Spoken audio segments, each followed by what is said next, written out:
La réalité terrain, et qui c'est que les stations ont capté, c'est pas pareil pantoute. Je ne sais pas ce qui s'est passé, mais ça marche pas. Ça marche vraiment pas. L'été 2023 a été catastrophique pour les producteurs agricoles de l'Abitibi-Témiscamingue. Avec la sécheresse, certains producteurs de foin ont perdu jusqu'à 75 % des récoltes. L'UPA demande une meilleure écoute de la part de la financière agricole du Québec. Selon eux, il y a un écart entre les données amassées par l'assureur et la réalité dans les champs.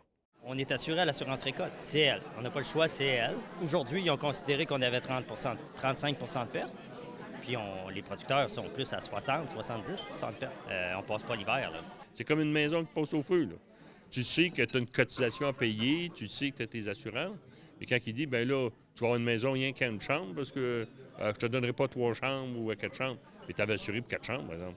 En août dernier, le gouvernement du Québec a promis une aide d'urgence.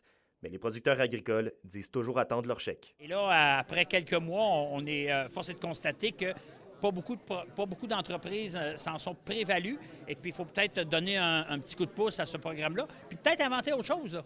Quand j'entends des producteurs qui disent « bien là, va peut-être falloir diminuer mon troupeau ou peut-être abandonner la production », c'est pas une bonne nouvelle, là. Fait que là, il faut vraiment trouver des solutions pour faire en sorte que ces entreprises-là puissent passer à travers cette crise-là puis qu'ils puissent continuer à se développer aussi.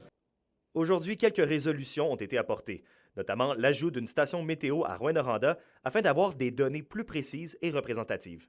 Puis c'est sûr qu'on a le gros du problème, c'est le foin. On a eu plusieurs rencontres, des séances de travail avec eux. On a eu un premier paiement au mois d'août de 3,6 millions là, dédié à la région de Rouyn. Et on a un autre 2,4 millions qui sort cette semaine. Parce qu'il y avait des spécifications là, à faire avec les producteurs de Rouyn, des ajustements. Donc, on a travaillé en collaboration avec eux pour aller chercher le montant le plus juste possible. C'est pas encore la panacée, je le sais, mais il va y avoir d'autres paiements qui vont s'en venir. Là. Alexandre Cabana, RNC Nouvelles, à Rouyn-Noranda.